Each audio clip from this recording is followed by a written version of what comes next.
Today's video, pag-usapan natin ang ilan sa mga kaganapan kay Catherine Bernardo and Alden Richards, kung saan inilabas na nga ang ilan sa mga behind-the-scene photos and videos ng kung saan naganap, no, yung kanila pong dun sa Dubai. And of course, usap-usapan din po sa social media dahil miss na rin natin itong si Catherine at si Alden, no, dahil pinupush po ng ilang mga netizen na gawin daw di umano ni Alden at ni Catherine Bernardo ang remake ng Marimar, no? Na kung saan si Marimar po ay isang isang nobela, no?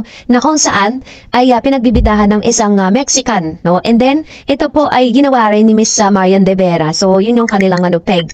And syempre, ito po yung ilan sa mga kaganapan sa Dubai, yan. So, kung saan magkasama po silang tinupad ang kanilang mga pangarap, ang kanilang mga bucket list, together. Nakita niyo po yung mga photos na yan ni Mr. Alden Richards. Grabe po, kagwapo niya, no? Nakita naman natin dyan kung gaano po kakisig ang isang Alden Richards. Pero alam niyo po ba na despite of this, yung mga kagwapuhan na yan, abay pinupulutan itong si Mr. Alden Richards ng ilang mga followers ni Summer.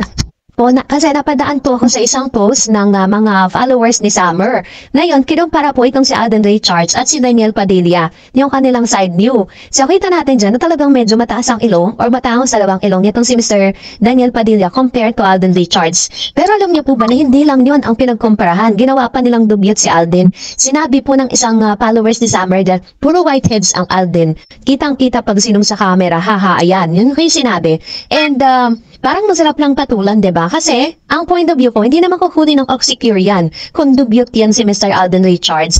Kahit po ano pang sabihin nila, si Alden never po naging cheater, diba? Yun naman talagang katotohanan eh. Kaya wala silang maipintas kay Alden Richards kung ano-anong kadubyutan na lang yung naiisip nila. But anyways, eto na, pag-usapan na natin to.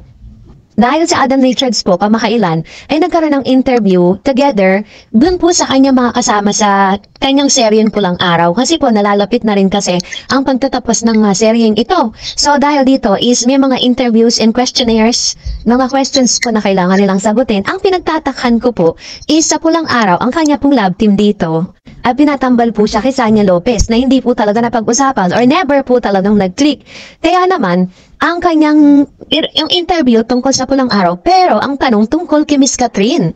Pero ang napansin po ng ilang media men at ilang mga nag-i-interview sa kanya, si Alden po, he's very consistent dun sa kanya kung paano niya isinasa larawan si Miss Catherine. Sabi niya, Alden Richards is all praise for Hello Love Again co-star Catherine Bernardo. In feature in La Official magazine, Alden said they have both changed for the better. Individually, since they first worked together on 2019's Hello Love Goodbye, the actor talked about Catherine growth, which led to their great work on screen. She has changed for the better, more mature, more adventurous. Mas nakita ko yung parang mas naging free lang siya. That's how I see it, sabi niya. She's like a free spirit, Alden told the magazine, and I'm just so happy I got the chance to work with her again because right now, mas naging madali for both of us when it came to making this film, Asia Multimedia Star added. So, ganito po yung kanyang paglalarawan. So, as of this moment, as of December 1, Hello Love Again earned over 1.4 billion at the global box office as of December 1. It is also the first Filipino film to earn over 1 billion gross at the local box office and more than $7 million from international screening. So, yun po yung ilan sa mga napansin ng mga netizen. Talaga makikita mo na very consistent. Talagang lahat po ng mga adjectives at lahat po ng mga praises ay binibigay ni Mr. Alden Richards toward Catherine Bernardo. Wala talaga siyang, parang pinangaan niya si Catherine. Ikinampara niya si Catherine nung first time na na-meet niya, yung sa pangalawang pagkakataon na naka-work niya, nakita niya daw talaga na ang laki-laki na ng changes. Ang laki na lang pinagbago ni Miss Catherine. Ito'y marahil dahil, syempre, wala na pong, nag-out na siya dun sa comfort zone niya eh. Wala na yung taong nagdidikta sa kanya kung anong dapat niyang suotin, gawin, and everything, diba?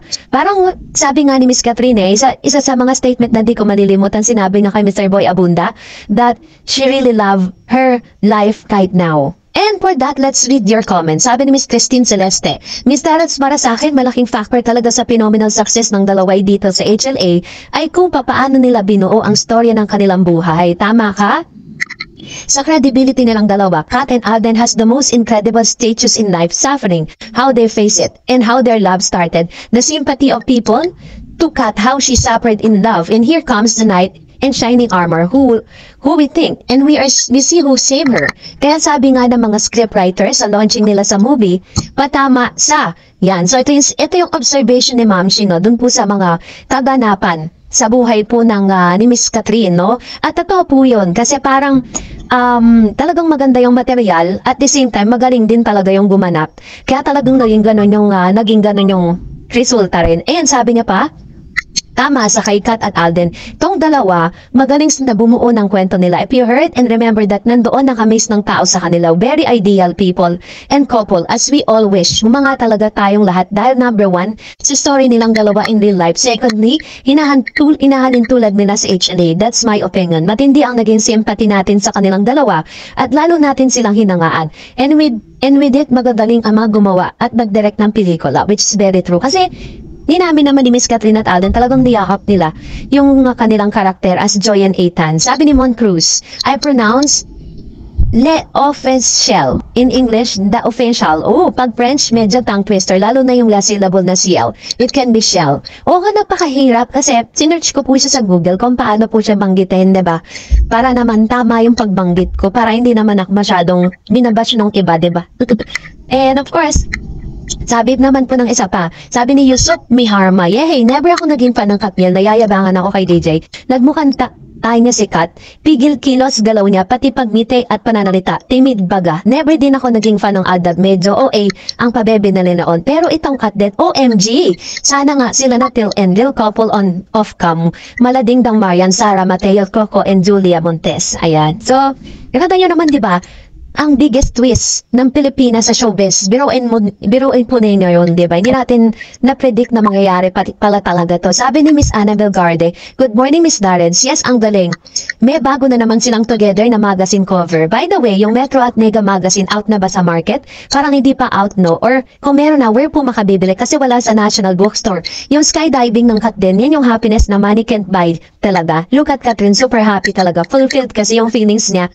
Nagawa niya yung wish niya. At kasama pa ang someone niya, special niya, o diba? Yes, she knew also about that then couple like Joros and many others very well, ayan. So, as far as I know po, kasi chinek ko, nung nakita ko yung inyong comments, is na out na po siya. Pero, pwede niyo pong mabili yan dun sa kanilang official store sa online. So, i-check niyo po sa Google. Hanapin niyo po yung Mega Magazine and Metro Magazine, Catherine and Alden. Makikita niyo po yung kanila pong yung kanilang sariling magazine na sila po yung furniture. Sabi ni Suling Flores, kakatnen lang here, perfectly blended, full of naturalness, emotion, hoping, they're forever couple. Sabi ni Mamsi, tama kami stareds, walang hatid ang Katniel kundi good vibes. Tignan mo lang ang mga potas nila, mangingiti ka na, parang ganun. Talaga sila ang pangtanggal stress ng mga Katniel lovers. Lalo na sa akin, super love ko ang Katniel. Ayan.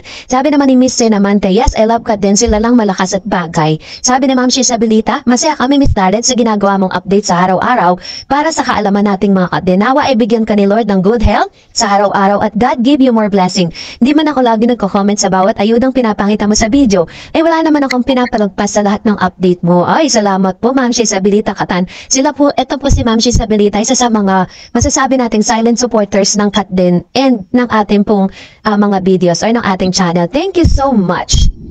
And that's it for today. For more videos and updates, please don't forget to like and subscribe. And please don't forget to follow my Facebook page, Dar Eds TV. God bless everyone!